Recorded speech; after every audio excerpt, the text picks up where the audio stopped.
Hello and welcome to the 80s-est, the podcast that uses your votes to determine the most totally 80s thing, since Siskel and Ebert gave thumbs up and thumbs down to films in the 1980s. In Cleveland, Ohio, I'm 80s film aficionado Keith Marsteller. And in Seattle, Washington, I'm Joe Walk, a connoisseur of fine 80s cinema.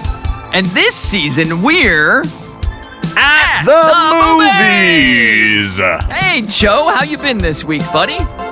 Hey, Keith, I am doing dandy, thank you. I am looking forward to teaching the day after Daylight Savings Time. Oh, it's going to be so joyous. That will be fun, huh? Is No, it not at better all. in the fall, like when they get the extra hour of sleep? Is it better? Yes. Yeah. Also in the fall, you're still, that time period, you're generally still like in that honeymoon phase, and your kids are not that bad. Yeah. They're just, their asses are hanging out, and it's just They're ready to be man. done with the year already They in are. March. Yeah. And you know what? Me too. And so Me are too. you. You're more than ready, I'm sure. That's right.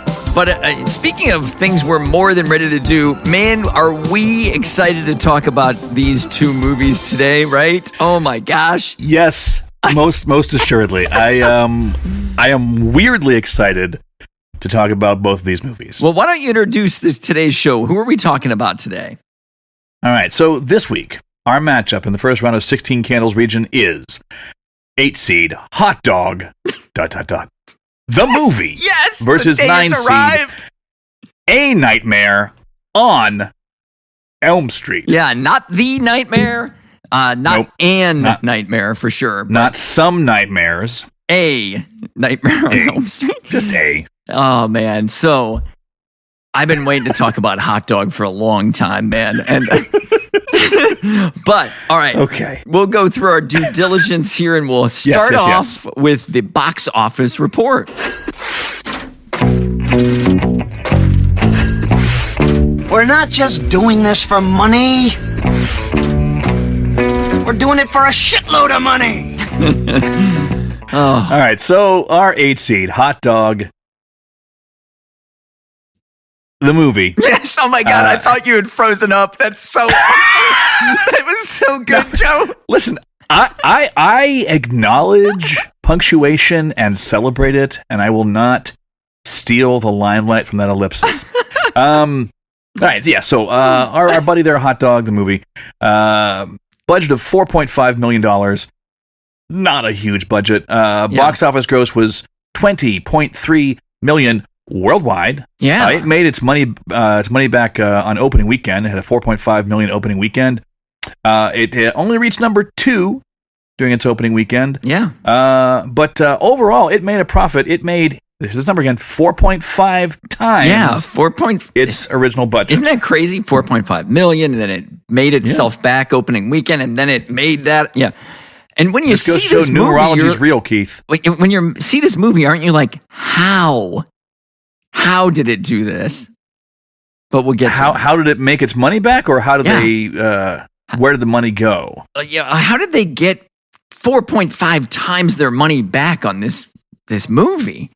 We'll get people to it. had low expectations in the 80s, Keith. I guess so. And meanwhile, our 9-seed A Nightmare on Elm Street had a much lower budget of just $1.8 million. Wow. Well, guys, that went on to box office gross $25.9 million worldwide. Almost made its money back opening weekend with a $1.3 million take. And I'll tell you what, this opened in 165 theaters, which that might sound like a lot, but when you divide that by about 50 states, you're talking about 3.5 per state. That's not great. Not great. As we know, with the benefit of hindsight, this did earn cult classic status, and it made 14.5 times its budget back. So that's a massive return on investment. Yeah. And all right, well, there you go. So both cinematic kind of unknowns coming in, but both very successful. That's right. Yeah. And now, Joe, we've got here it two iconic scenes. We're not going to act this week, Genevieve. No. But here's the thing. We couldn't do Hot Dog. I can't the act movie that poorly. Justice. I can't act that poorly. No. I honestly can't. And Denny, another listener, requested that we not act. So we have to. We're kind of going to give him his request this week, which is that we not do it. So we've got two scenes. I'm not sure you can say a scene from Hot Dog is iconic. I don't think you can. But I'll set this one up. This one is there's a merry band of idiots, kind of an underdogs, and the leader of that band of idiots is introducing the band of idiots to the new guy, and the new guy is our protagonist, Harkin, right? And Harkin. So, let's just see how this goes. Here we go. Woo! All right! Nice turns. Squirrel, look at this kid. Hey, Dan! How you doing? Not so loud, huh, kid? I was up all night doing a crossword puzzle. Hey, listen, kid, I saw your qualifying run this morning here. Not bad. Thanks. Well, Harkin Banks, I want you to meet the Rat Pack. This is Squirrel Murphy. Yeah, best run of the morning, man. Hey, what, were you on shrooms or what? Hey, he's a little crazier than he looks. Come on. Oh, and that's Kendo. Os, 今朝あなたが滑っているのを見たよ。 He's got a way with words, huh? Yeah. We call him kamikaze when you see him ski. You'll know why. Oh, and that's Fergie, the motor mouth. Shut up. And then Banana Pants. You can call her Michelle. She's taken. I am. Cute, huh? Oh, and Slasher. Slasher. Slasher. Say hi to Harkin Banks. Hey, Harkin. Good, huh? Well, Harkin here is going to put the fear of God into Rudy Kazootie Garmish. きっとルーニカズーリを怖がらせる. He asked if you want to ski with us this afternoon. Yeah, we're going to hit some radical terrain. Avalanche City, Out of Bounds, Squirrel Mountain. Hey, sounds great. Well, then let's climb aboard in an orderly fashion. Spread out. There you go. That is iconic. That's an iconic scene where Harkin meets the Rat Pack in Hot Dog. All your favorites, folks. The movie. All right. And now, Joe, can you set up this clip from A Nightmare on Elm Street for our listeners? Yeah, let's do that. So Nightmare on Elm Street concerns one Frederick Krueger, who is for the first half of the movie a mysterious figure who we don't know a lot about until this exposition-heavy scene in which our heroine's mom explains to her just who Freddy Krueger is. Oh man! All right, here we go. You want to know who Fred Krueger was? He was a filthy child murderer who killed at least 20 kids in the neighborhood. Kids we all knew. Oh, Mom. It drove us crazy when we didn't know who it was. But it was even worse after they got him.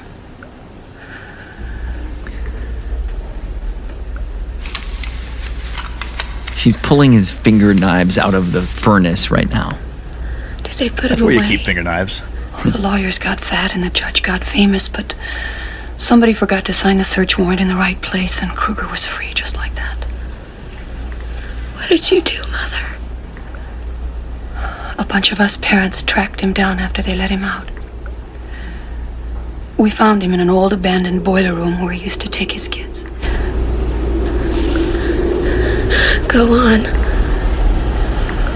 We took gasoline. We poured it all around the place, then made a trail of it out the door. Then lit the whole thing up and watched it burn.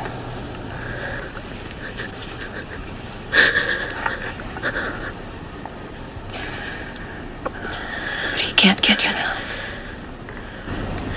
He's dead, honey, because Mommy killed him. I even took his knives.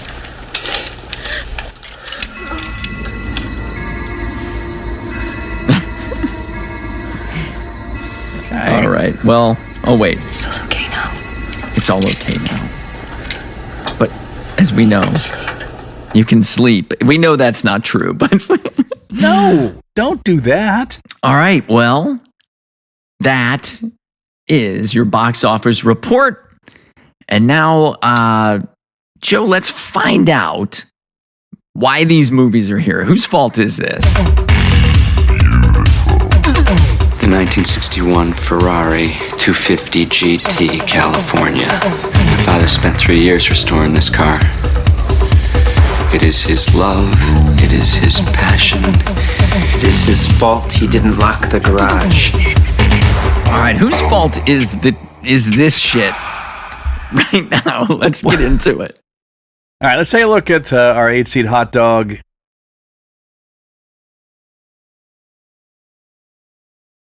The movie. I can't keep doing it because it's gonna be so long. Anyway, Yeah. the hot dog the movie overall seed is 32.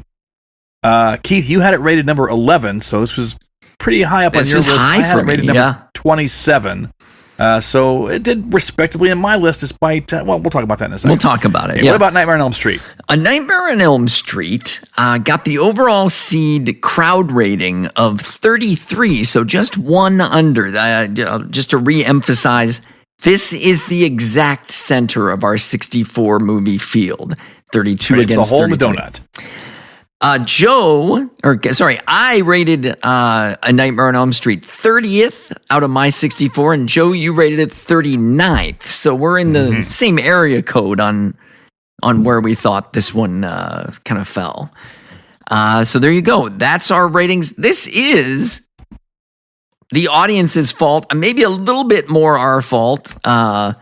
We rated them a little higher, I rated them both a little higher than the audience, and you had one higher, one a little lower. But Yeah.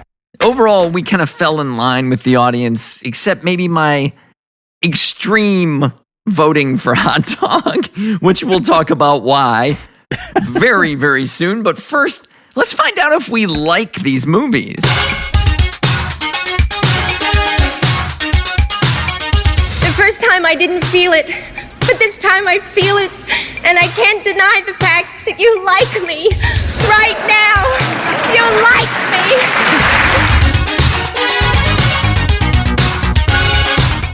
All right. Whew. All right. So here's how our buddies Siskel and Ebert felt. The hot dog the movie. They didn't rate it. They didn't review this. Why would they? Yeah, it didn't pop up on their radar somehow. No. So we have no data. I mean, I could guess how they would rate it. I mean, Yeah. me too.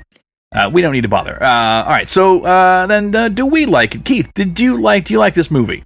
Well, when I first saw it back in 80-something on VHS, I did not see it in the theater.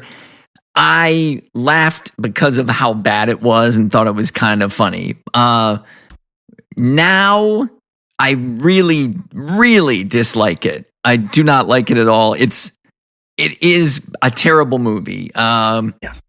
What about you, Joe? So I did not see it back then. Watching it this week was the first time that I'd seen it, and I gotta say this may be the Jets in terms of my loathing for this movie. If this movie makes it through to the next round, I will be super mournful. This movie is just abysmal. It's terrible. Yeah. All right. Well, same question for you. Well, first, A Nightmare on Elm Street. Yeah. Siskel and Ebert. Ebert gave it a thumbs up. Thought it was an inventive entree into the kind of teen murder film, something a little better than Halloween and Friday the 13th before it, where it's just one in a row after the other murders. This was similar, but he liked the inventive nature of going into the dream. Right. Whereas for Siskel, it was Ebert who liked it. Siskel was like, I don't like any movies where you go around just murdering teenagers over and over again. So he was less favorable. He said some good things about the effects, but gave it an overall thumbs down. So, meanwhile, do you like A Nightmare on Elm Street? I mean, like would be strong. Did you see it back in the day? I have an appreciation for it. I don't like it. I don't really love this style of slasher movie. Yeah. Did you see it back in the day? I saw it on VHS back in the day. Yeah. How about you? I saw it on VHS in an event that I'm sure I've mentioned on this podcast another time, but it's much more significant this season in that I guessed a bunch of items in a jar at the Video Barn in downtown Ellsworth and got 90 free rentals in the summer of, I forget, 84 or 5, I forget. But it was after this had come out, so I guess 85 probably. But I saw this movie on VHS, and at the time, I was kind of into it, big into it. Now, it's okay. Like, I don't really want to watch it a bunch. I watched it for this. That was enough. Like, I probably don't need to see it again. So, you know what? I skipped for a hot dog. Let's go ahead and talk about both of them. Was there any importance to either of these films to us? For Hot Dog, for me, it was just the beginning of a genre that I love to make fun of, which is the ski comedy movie. It's a very specific subgenre of which there are about 9 or 10 films in that era. 9 or 10? Yeah. There's Ski School, there's Ski School 2, there's Hot Dog, there's Ski Patrol, there's Ski Academy. There's a couple that don't have the word ski in them. Aspen Extreme. There's a couple that involve Corey Feldman and one that also has Corey Haim in it. Anyway, there is an entire genre of this. One about being frozen, one about below zero. Anyway, this is the godfather of those films. The success of this film is what started this genre of like taking Animal House and putting it on snow, essentially. I don't understand watching this movie and thinking, hey, we should have more of that. Right, I know. And so I assume this had no importance to you because you had never seen it, right? No, I heard of it. Yeah. Never saw it, never cared to, didn't really care. That's fair. Yeah. So Nightmare on Elm Street's importance to you, did it have any to you? I mean, it wasn't important to me, but I know that it had importance, culturally, I guess. Yeah, because its explosive performance at the box office led to the universe expanding and Wes Craven becoming a known name and Freddy Krueger being a household name, right? Right. So, with that in the bag, let's have a lengthy discussion about these two movies and just let it all fly. And at the end, we'll knock out the pillars and see how we score these. All right? Sounds great. I've thought about this quite a bit, sir. I don't want to sell anything, buy anything, or process anything as a career. I don't want to sell anything bought or processed, or buy anything sold or processed, or process anything sold, bought. All right, Joe. How do you want to start this discussion? Do you want to do Hot Dog first? Do you want to do them at the same time? What's your plan of attack here? Well, why don't we just talk a little bit about let's go ahead and start. We'll talk about Hot Dog. Let people know what it was about for anyone who isn't familiar with right. Good idea. All right, you go ahead and take that one. Cool. All right. So Hot Dog, the movie. How does that get me 5 times in a row in the same show? I'm just like, I don't know, man. It was released January 13th, 1984. It was directed by the great Peter Markle. You all know Peter Markle. It starred David Naughton, Patrick Hauser, Tracy Smith, and Shannon Tweed. And here's the slug line. Young freestyle skater Harkin Banks travels to Squaw Valley for the World Championship, picking up runaway Sonny along the way. Harkin joins the ragtag Rat Pack and it encounters the arrogant Austrian pro Rudy Garmisch in a clash of ski styles and egos. God damn. Yeah. Wow. It's an important film. So that is what that film about. And 9 Seed: A Nightmare on Elm Street was released November 9th of the same year, 1984.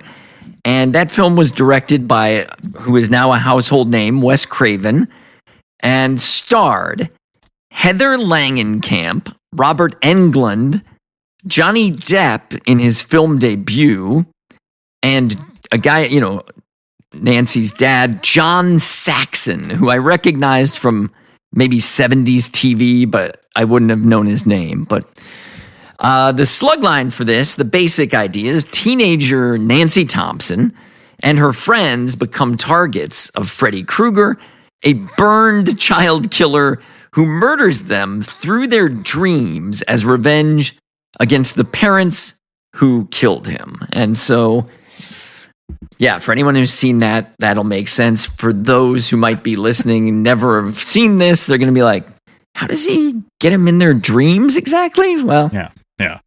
Why was he burned? I don't understand. And so now we can have a freestyle chat about these films. Okay. And speaking of freestyle, Hot Dog the movie. Freestyle skiing. Joe, tell me you've never seen this before.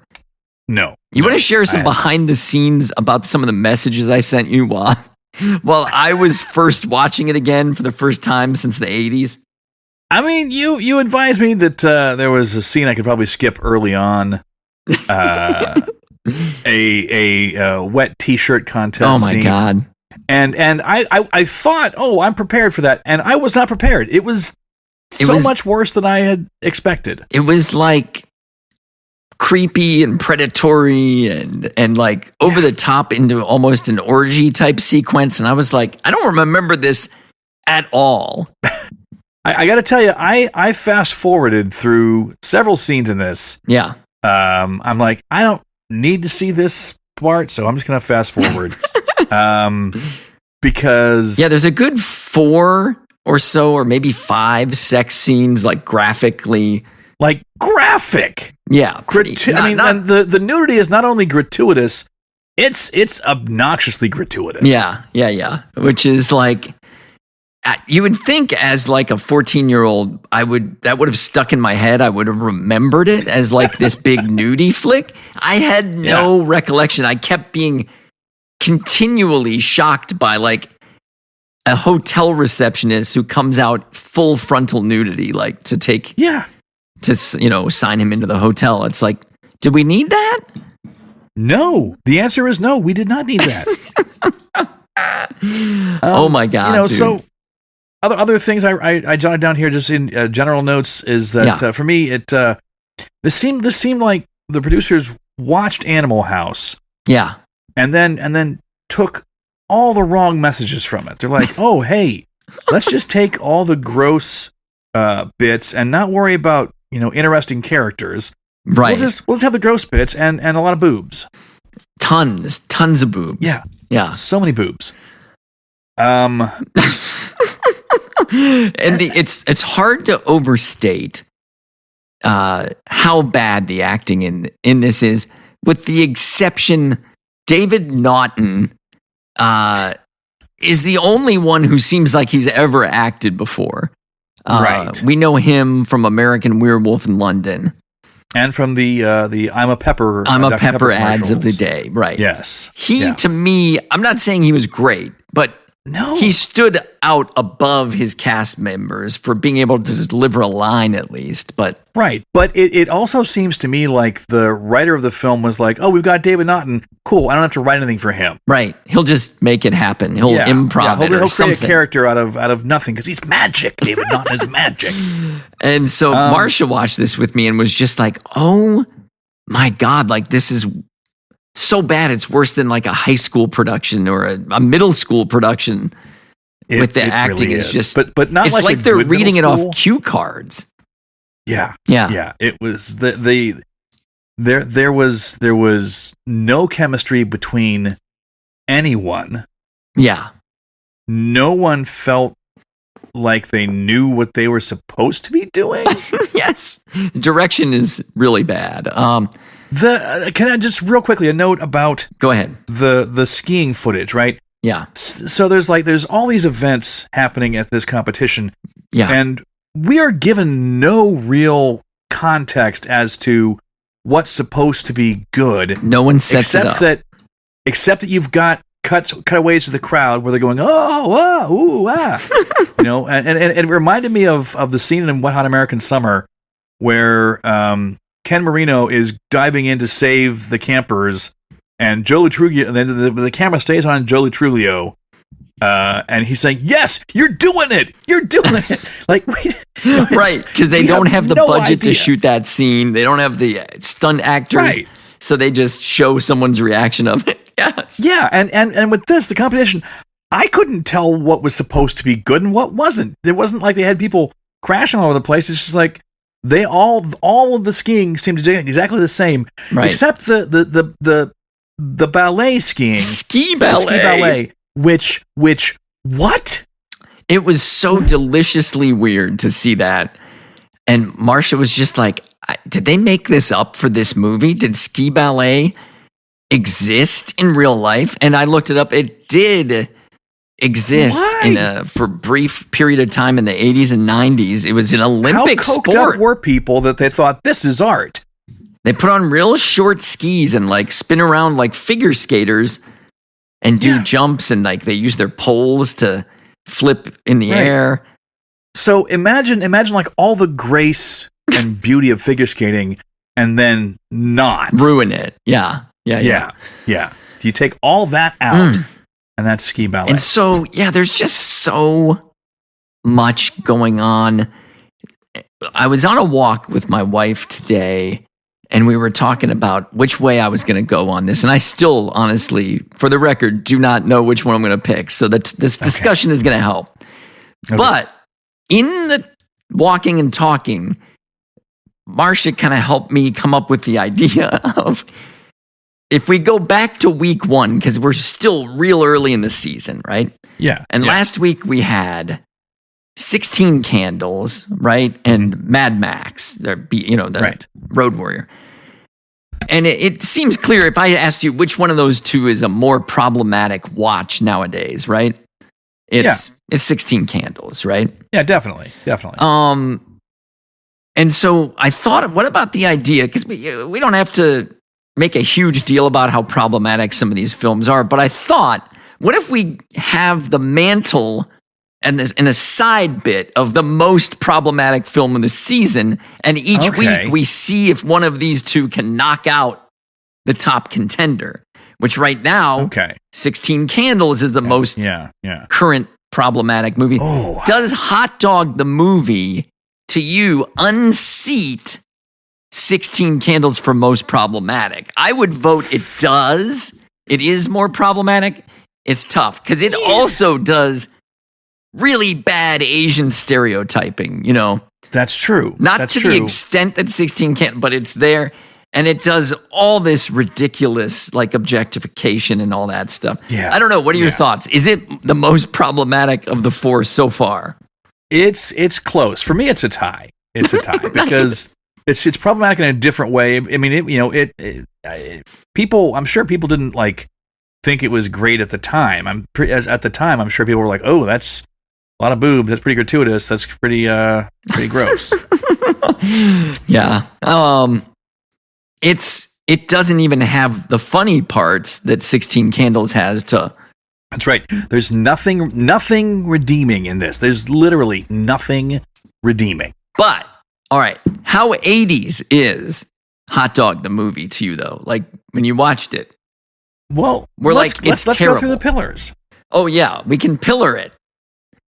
Let's do that. So for the cast, David Naughton, Patrick Hauser, I think that's the young main character. Tracy Smith, I think that is his underage runaway companion. It is. And then Shannon Tweed, a Playboy playmate and an adult film, softcore adult film actress. And who would later go on to marry Gene Simmons from Kiss. There you go. I mean, for me, she was. I wrote down her first scene. I was like, I wrote down Shannon Tweed is legit the best actor in this. And then after the scene where she confronts Sonny on the slopes, I take that back. All right, so like as far as the 80s-ness of the cast, Tracy Smith was in Bachelor Party, so that gives her something modest 80s cred. Shannon Tweed is a known figure. David Naughton did not have a huge career in the 80s. No. I gave this a 4, but looking back, I'm going to go ahead and cut that down to a 3. That's pretty 4 fair. was being too generous. I was teetering between a 4 and a 5, so I'm going to give it a 4.5. I'm just going to cut it right down the middle. Yeah, it's not a super 80s cast. It's slightly below average, I would say, in this sense. So, do you want to talk about the next pillar for Hot Dog, or do you want to compare it directly to Nightmare? I think let's go head to head on this, right? Okay. So in Nightmare on Elm Street, our cast consists of Heather Langenkamp, who I believe before that was unknown as Nancy, Robert Englund, who I think was known in not for film. I didn't know him before V before this. He was on V on TV. Yeah. Johnny Depp. This is his film debut. I believe he was also unknown at the time. Yes, absolutely. John Saxon, who I think is the dad, who is known from maybe the 70s. I don't know if you looked him up. He had a pretty big career in the 70s. He was his biggest thing is he was in Enter the Dragon. But he was in a lot of like B movies in the 70s. This was, this was later in his career. Yeah. And I would not call him like an 80s powerhouse by any stretch of the imagination. And so Heather Langenkamp is in a couple of Nightmare on Elm Street movies, and I don't know of anything else. Right. I don't know her from anything else. Say either. Englund, like you said, he was in V, and he was in all of the Nightmare on Elm Street films.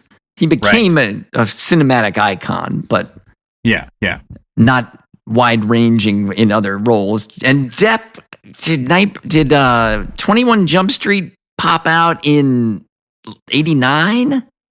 I want to say like 88, maybe. Yeah, I could be wrong. So, but it was an early Fox show. Yeah, so it was late 80s. So he had some cred somewhere around there.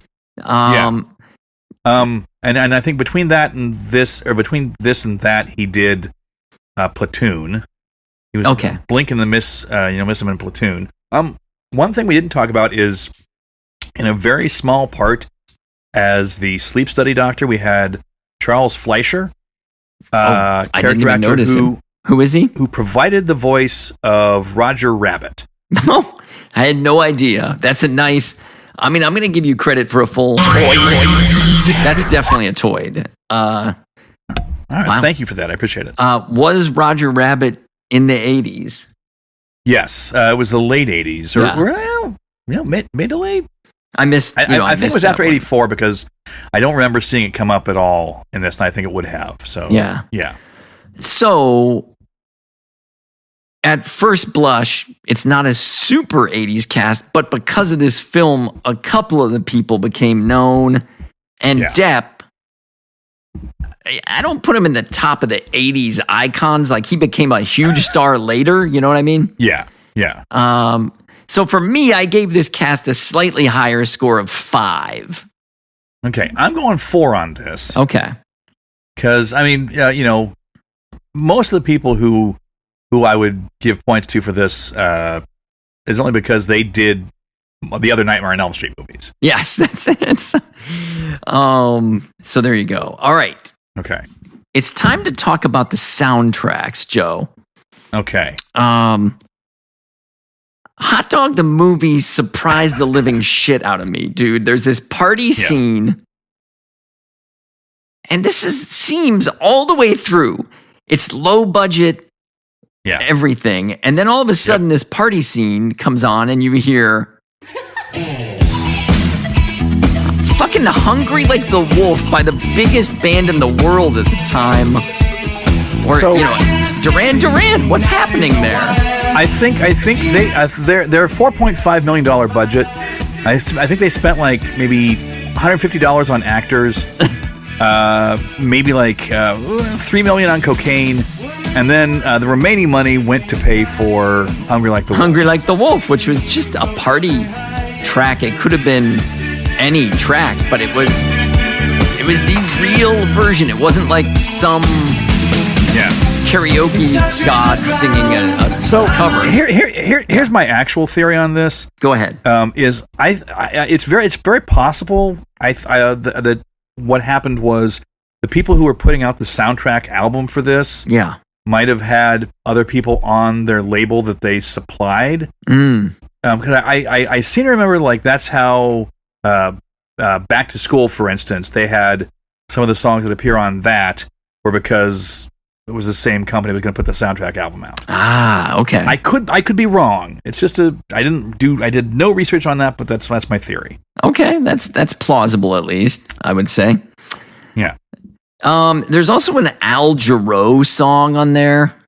Who Al Jarreau is not exactly an 80s icon, but he was in We Are the World. And he did the Moonlighting theme. So he did Moonlighting.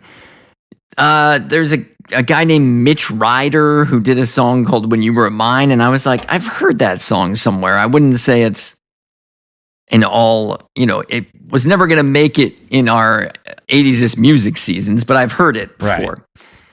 And then there's this guy, Cliff Magnus. Did you hear these songs? I'd never heard him other than in this movie. But man, I'm going to play a clip because it's like somebody said, could you make the most 80s sounding shitty song possible? Yeah. All right, is this Top of the Hill? This is Top of the Hill. There you go. Yeah, which I can jump ahead and... I really need to drop that.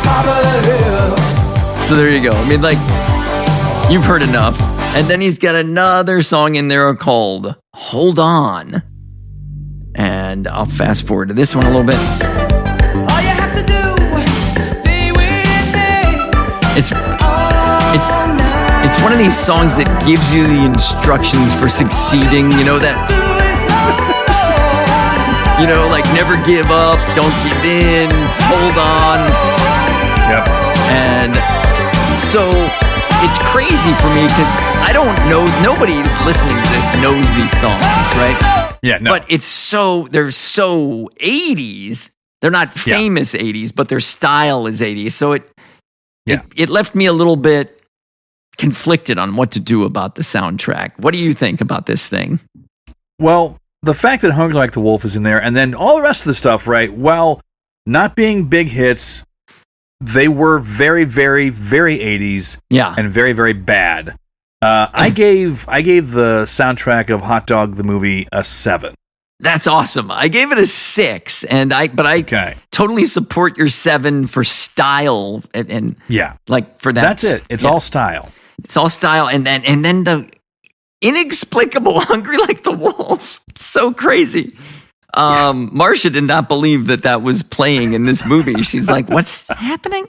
The soundtrack for Nightmare is a different story. There's a guy named Charles, I'm not sure if it's Bernstein or Bernstein. Who knows? But he has a score, and I'll play, this is the main title to A Nightmare on Elm Street. And so it's definitely not a traditional orchestration. There's a lot of synth being used here, right? It's right. So while it's still creepy, it's kind of a departure from some of the other horror movies prior to it. It has like it's electronic at least, which is somewhat 80s, even if it doesn't sound like, Send Me an Angel or something, right? But like that's definite synth, right? So, and then there's this other track, which is again, he's just really playing with all the digital tools on his Casio or on his Yamaha DX7 or whatever he had. You can just hear all these basic synth things. I mean, anyway, so he does have an 80s style to it. It's not music that you would buy a soundtrack to, though, right? It's not Top Gun soundtrack or Footloose. Right. Yeah, there's no pop songs on here. It's just a score. It's a score, right? I don't even know. I think there's one song in the credits that is a song, but I didn't recognize it. Was like, later in the series where we would get, Dream Warriors. Right. As a soundtrack. Right, you song. get a this does soundtrack not have that. From Dokken. Dream Warriors, so good. But they were too low budget at the time. Like we talked about their super low budgets. All right, so despite the fact there's no pop music on it at all and just a synth-heavy score, how did you rank Nightmare on Elm Street soundtrack? I gave it a 2. I would have gone 1 if it didn't have quite so much synth, but for me, it's a 2. All right, I went all about the style and the use of electronics. I gave it a 4. And I'm thinking that's a little high, though. I might adjust that down to a 3 after we discussed it a little bit. All right. And all right, Joe, why don't you talk about our next pillar? All right, so we got art design, the sets, the wardrobe, the props, and how 80s the people and places looked. Yeah. For Hot Dog, the movie. I don't really have much insight into 80s ski culture. Yeah, that's fair. So it was hard for me to judge, really. But hairstyles, right? The hairstyle, I mean, there were, but a lot of times they had hats on. But yeah, there were some 80s hairstyles there. The one art design note that I had is that one character's entire personality really is that he has his nose painted. So I guess thumbs up to the makeup department for that. Right. He was using the zinc oxide on the nose. It was Squirrel, right? Yeah. It was Squirrel. My God, these stereotype characters. The one was like a real bad ripoff of like Spicoli. That Squirrel guy is like, hey, totally, man. Like, Yeah, and then there was a guy who had headphones all the time and was listening to music all the time, and that was it. That was his whole. That was his entire persona. He didn't have lines. Yeah. I mean, he spoke like twice. Yeah. Yeah. And then there was I believe he was a Japanese American or maybe a Japanese person who they had not speak any English except one line, which I'll play later. Yes. So they did have a lot of kind of neon colors in their ski gear. And the like you said, like it's set in the year that it's taking place in, so it's not the highest art design, but it's up there. I mean, it does look very 80s. So, all right. So, what was your rating for the art design on this? So, I know when I first watched it, I was like, oh my God, this is over the top 80s. I'm going to give this I backed it down to 7. Okay. Because oh my God, the hair and the crazy things Shannon Tweed is wearing. Anyway, I gave that a 7. Where did you come out on Hot Dog's art design? Initially I gave it a 4. I think I'm going to bump that up to a 5. Fair. And I will leave it there. I like that, having a discussion can change your opinion on something. I hadn't really thought about the hair, I guess, enough. My God, he's got the main guy's got the classic butt cut with the part up the middle, and Oh yeah. Oh my God. Speaking of hair, though, let's talk about Nightmare on Elm Street. Sure, Jesus. Because this thing to me had a lot of 80s tropes. First off, Heather Langenkamp's hair. We saw that hairdo around our school. Oh my God, all the time. For sure. I mean, it was like a really strong mid 80s haircut, like absolutely. It wasn't like the ridiculous stuff that we got to in the later half of the decade with those cantilevered bangs out over the right. It wasn't like 5 feet off the head with the hairspray, but there was some stuff going on. The mom's hair to me was was very 80s and very weird. Yeah. When you talk about Depp, he had the feathered hair the glorious feathered hair that I had back in high school. Yep. He also wore a half shirt a couple times. He wore a half shirt. I had that in my notes. Yes. Yeah, which I Depp's also half did shirt. in the 80s. We had Heather Langenkamp's sweater vest. Classic. Yeah. Freddie himself, frozen in time from back when he was murdered, I guess, is not very 80s looking. No, but I mean his costume did become pretty iconic. Oh, for sure. In the 80s and beyond. Yeah. And of course, this movie also set in the year it was released. And so all your background, the interior decoration of the homes and the cars, it all falls right in line as well. Yeah. So I gave Nightmare also a 7 for the sets and wardrobe. How about you? Okay. I gave it a 6, and I'm gonna stick by that. I'm gonna stick by my 6. That's fair. Okay. The next pillar we're gonna hit is the quotability of these movies. Now, okay. The Hot Dog, the movie. I don't know, man. It is not that quotable of a film. No, it has. No. I went searching the internet because I knew some quotes from it because I had seen it a couple times in the past. And I went around and said, does anybody know quotes from these movies? And there were 3 quotes that people what do you got? Talked about. And we'll run through them real quick. Okay, this one's actually a little bit, not a quote so much as a miniature scene, but it's the idea that at the end of the film, they're going to settle the championship of the mountain with a thing called Chinese downhill. Okay? Right. And so this is, and everyone's like, huh? Well. All right, listen up, everybody. And now for the rules of the International Chinese Downhill. There are none. It's every man for himself. Anything goes. The first man across the finish line and grabs the trophy wins the downhill. And the winner takes all. $2,300. Everybody, on your marks. Get set. So I just had to put that music in there for you to hear that.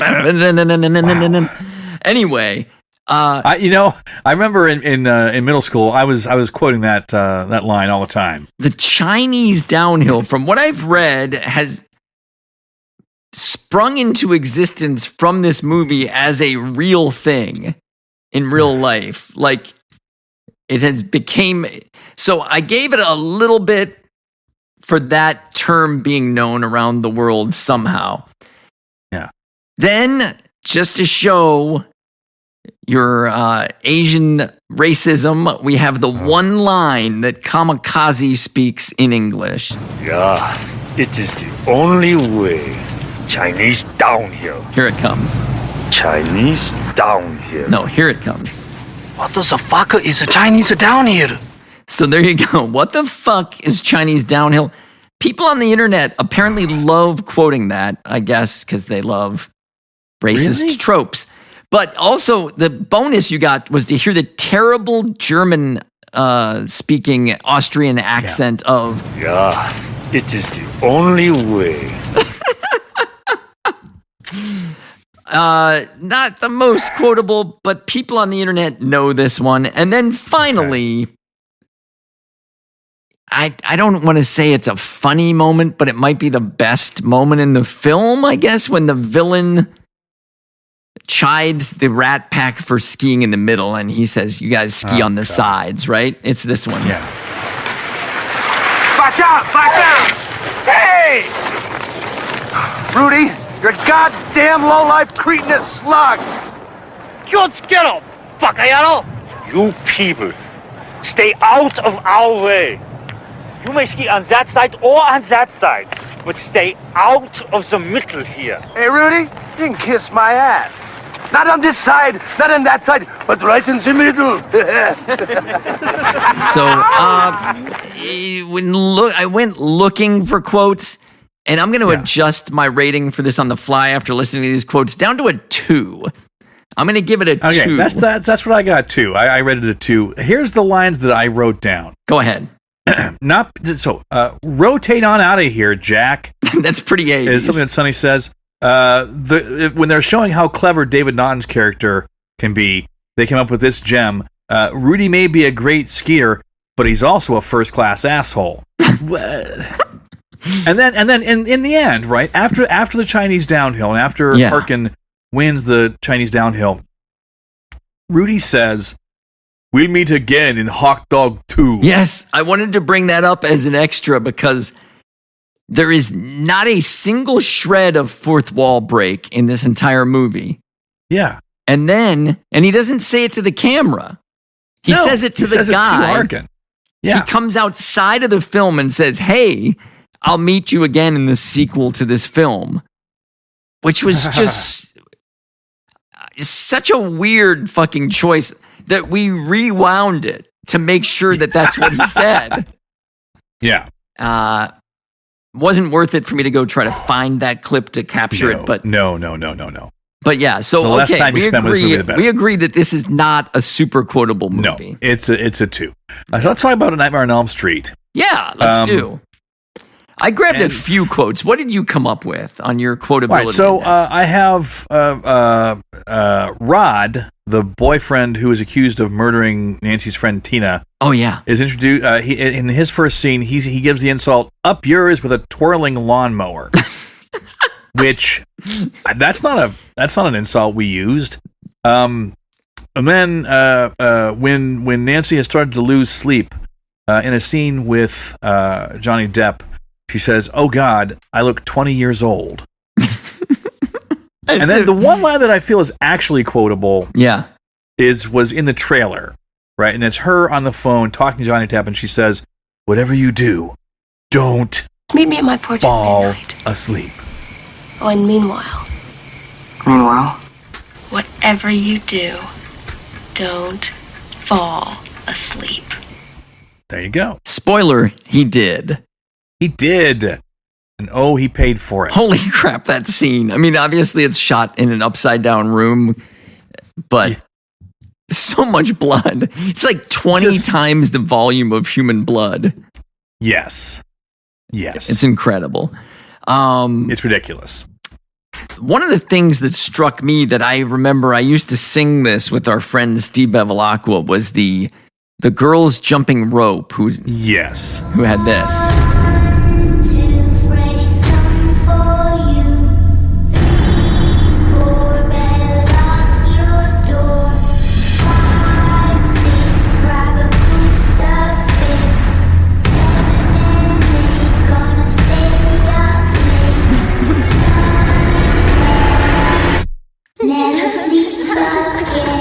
Creepy shit. Yep. And then the other one I've got to play is right after she says, "Hey, whatever you do, don't fall asleep." Johnny Depp's character Glenn does fall asleep. Freddy then murders him in his dream, and then Freddy calls Nancy.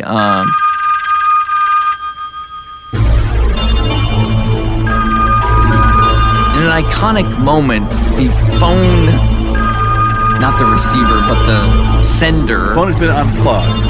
Yeah, it's been unplugged. It's ringing. And the bottom of it, during this quote, the phone transforms. Here we go. What? I'm your boyfriend now, Nancy. I'm your boyfriend now, Nancy. And then the phone...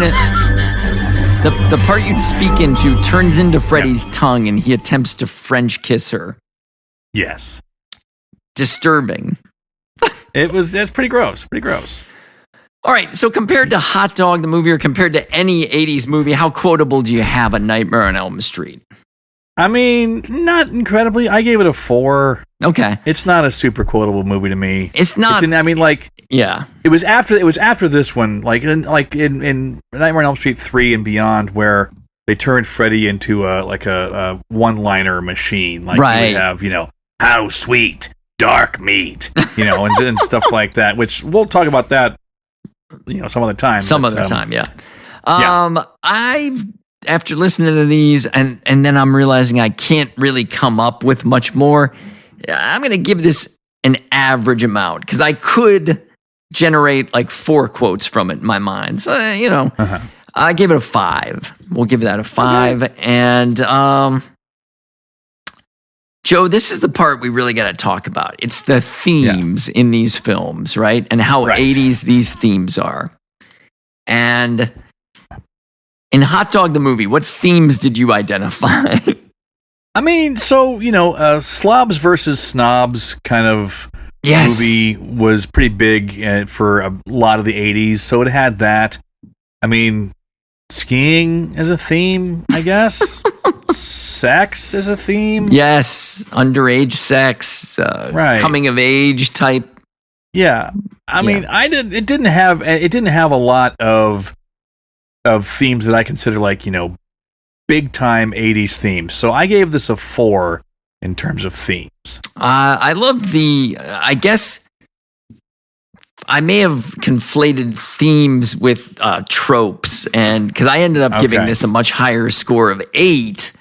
Wow. I also rated the European arrogance trope. I guess that's more of a trope than a theme, but yeah, the sex comedy format, and I like slobs versus snobs. I had underdog versus establishment, but yeah. I mean, it's another way of saying this. And that band of rejects type, formula that just over and over and over again in the 80s, like just everywhere. What do you think about themes in A Nightmare on Elm Street? I mean, I really struggled with this one. I was like, I don't know, the social contract, how we're supposed to treat other people. Is that a theme? I had the teens as heroes theme that kind of started coming out for us, like where the folks who are our age are the heroes in the films, Right. So I had that. But yeah, you're right. There's not a lot. There's not a ton here, other than the slasher genre, kind of, if that's a theme or if that's belongs in a different category. I don't know. Yeah. I don't know. I gave this a 2. Oh, themes. Damn, that is low. I think I've got to re-examine my scoring of themes because I think I'm mixing in tropes with themes, right? So I should recalibrate, but I had this as a 7 for the slasher genre and for the teens as heroes thing, and because that was just fucking everywhere in the 80s. But now cultural relevance. As we come up to that, I'm not going to pretend that Hot Dog, the movie, has cultural relevance. The only contribution it seemed to have had was spawning the term Chinese downhill. And I'm giving it points for starting the 80s ski movie era. That is its significance to our culture, is that because of this movie succeeding, we got 9 more ski movies. I gave it a 2. Yeah, I gave it a 2 as well, and that was without even knowing about its status as the great-grandfather of 80s ski movie genre. So, 2. No, not a lot of people who listen to this, I'm going to go ahead and say, in our comments, there will be one person other than me who has seen this movie in the 80s. I hope so, for their sake. Yeah. So it's hard to have a cultural significance if nobody even fucking knows about it. That's true. But it was rated pretty high, so maybe I'm wrong on that. I don't know. We'll see. Nightmare on Elm Street. I think one reason, maybe it got so high a rating because it was one of those that you passed by in the video store all the time. And the cover of it is ridiculous, and it's right. That could be. It could have gotten some just you got this sense of the movie kind of cred for how 80s it looked. Yeah. Right. Talk to me about the cultural relevance of Nightmare. I mean, I think it had a lasting cultural relevance because the character went on to do so many other movies. It kind of was a shot in the arm to a slasher genre that, I mean, was starting to flag a little bit by this point, I think. Yeah, for sure. And again, you know, this is, you have little kids running around in Freddy costumes at Halloween, so I went really pretty high on this one. I gave this an 8. I also gave it an 8 for all the reasons you just mentioned, and this movie by itself launched New Line Cinema. They call it, those who are in the know call it the house that Freddy built.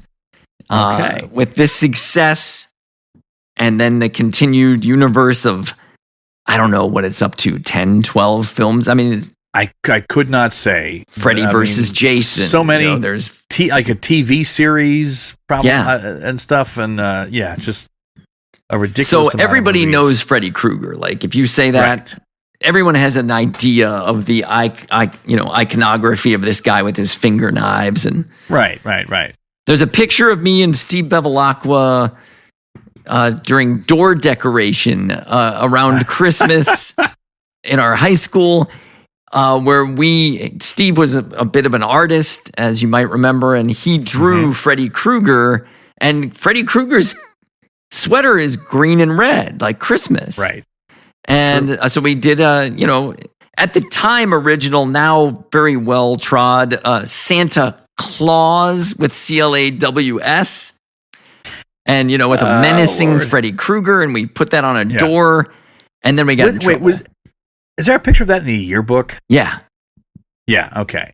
Yeah. And they got a picture of it before. I have seen this. Before Principal Coral tore it down with his own hands. and I believe he gave Bevilacqua detentions for it, but not me for some reason. What the hell, man? I know. Anyway, so big points for cultural relevance there. And what else, if anything, would you want to put your finger on the scale and say, this is really 80s, this is not 80s, I mean, I guess you can say Wes Craven was a pretty big 80s director. He would become one, yeah, for sure. Yeah, I think as far as like iconic stuff, the Freddy costume, especially the knife glove, pretty iconic. Other than that, not a lot. How about you? I mean, Nightmare was using a lot of practical effects. This was, we were at the very dawn of visual effects being a real viable thing to do. And there are a couple of shitty visual effects in this, like when Freddy takes a swipe at her and he just disintegrates near the end of the movie. Like that digital disintegration. So 80s because of how bad it is. Yes. And then some of these practical effects, like Nancy's mom bed turning into this weird light tub. Yeah. And I had no idea what the hell that was supposed to be about. And a skeleton just kind of disappearing into an infinite abyss. It was a bit muddled, that. Yeah. So, but as bad as that is, that was like state of the art at the time. Like that was the tech. Right. And we were like, oh shit, that's badass. But I don't know if that really should add to it or be a detriment to it. I don't know, but I'm just mentioning it. For you, did either of these movies hold up for you? I mean, Hot Dog, the movie definitely holds up. No, it not. I mean, no. That does not hold. That didn't hold up like 10 seconds after it was released. I mean, A Nightmare on Elm Street. In retrospect, the acting is not great. But I mean, it's still. I mean, it's not a bad cheap horror flick. So I think that one holds up okay for me. How about you? Hot Dog the movie is an absolute 0 on holding up potential. There's The only thing it's worth now is watching it to see how bad it is. And even that is not worth your time, folks. Watch a couple of YouTube clips that I'm going to post and nothing more. Nothing more. Do yourself a favor. A Nightmare on Elm Street, by the way, I wanted to mention, has one of my favorite practical effects of all time. It's stuck with me since I was a kid. And it's Nancy trying to run up the stairs of her house. Yes. Yeah. And they turn to like marshmallow consistency, and just like sink into the stairs. You can't run because you're stuck. And she's, right. And they pulled that off really well for 1984, I thought. I was going to talk about that in practical effects. Yeah. That was an iconic moment for me. So I guess I don't think I'm going to watch A Nightmare on Elm Street a bunch more, but it was fun to see it again. I don't think it holds up spectacularly, but it holds up way better than fucking Hot Dog. Yes, but, a week-old Peach holds up better than Hot Dog, the movie. Oh, man. All right, so are you ready to decide? Do you think you're ready to go to the verdict phase? I think I am. All right, here we go. Wait a minute, you can't get away with this. Oh no, I'm afraid I can. You see, only the president of the Greek Council can call a vote. That's completely unfair. This is bullshit. Meeting adjourned. 1, 2, 3,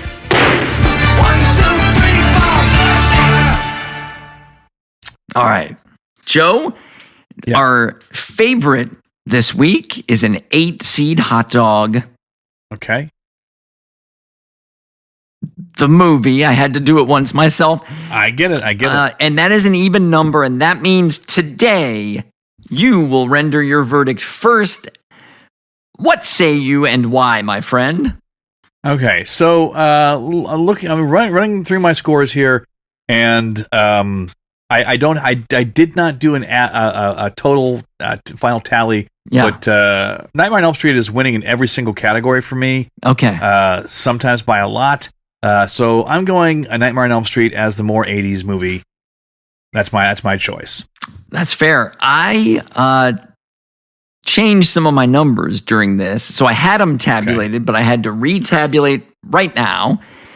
Okay. And after retabulation, I came up in a dead tie. Oof. And because of that, I thought the cultural relevance blowout of Nightmare was going to put it over by a half point. Because of the tie that I just had, I'm going to revert back to my initial rankings and go with Hot Dog, even though I don't really want to talk about it again. I'm still going to be the guy that votes for it. I think it's going to get its ass kicked in a mild upset here, but I guess we'll just see. All right. I'll be posting both trailers to the movies, so I know you folks don't have time to watch all these films. I'll be giving you trailers. It'll give you at least a sense of how bad Hot Dog is. Yeah. Spend 2 minutes, not 2 hours on it. There are, again, we've said this before, there are movies that we're going to be watching this season that you might want to take time to watch. Yeah. This is not one of them. I know Alejandro told me, and he mentioned in a comment, that he watched 16 Candles to prepare for last week's show. And okay. I'm interested to know if he tried to watch either of these, and if he had seen either of these. I would bet he's seen A Nightmare on Elm Street in Argentina. But anyway, it's all up to you guys now. We've cast 2 votes that leave it tied. And but that's going to be all the time we have for this week. Next time on the 80s-ist, a really interesting matchup of 5-seed Blade Runner against 12-seed Amadeus. And I don't know, there's a lot of surprises to be had next week, I think, with that one. That's true. Folks, to be able to vote for your favorite movie, make sure you sign up with us at our Substack. It is the 80sest.substack.com. It is free. And it always will be. Hell yeah. So, at the end of the show, we started this last week. We're going to play a quote from a movie. We're asking you to play on the honor system. Do not Google. First one to run to the comments and identify the movie and character, if you can, correctly wins, I don't know, our admiration. Maybe. Yeah, we will be keeping score and may give a prize at the end of the season. Last week's quote, to my severe heartbreak, no one got. It was from the George Hamilton vehicle, Zorro, the Gay Blade. Awesome. Which is a movie that I and my sister, although she does not admit it, watched repeatedly on HBO. The story is Zorro is out of commission. He has a broken foot, so he recruits his gay twin brother to play Zorro for a while, and he does that with style. And that scene, or the quote, was him training. No.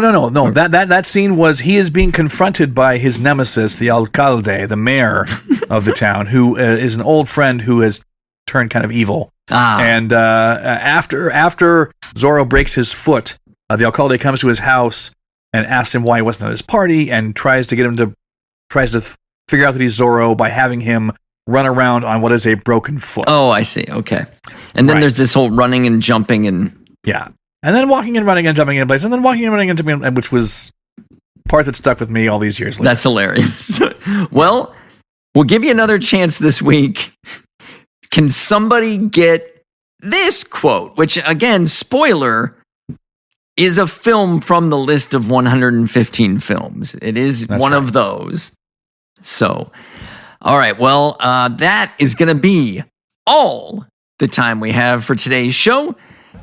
In Cleveland, this is Keith Marsteller. And until we meet again, be excellent to each other.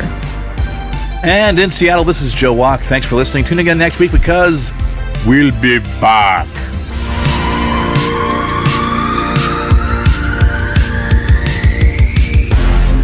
About an hour ago, a small jet went down and the president was on board.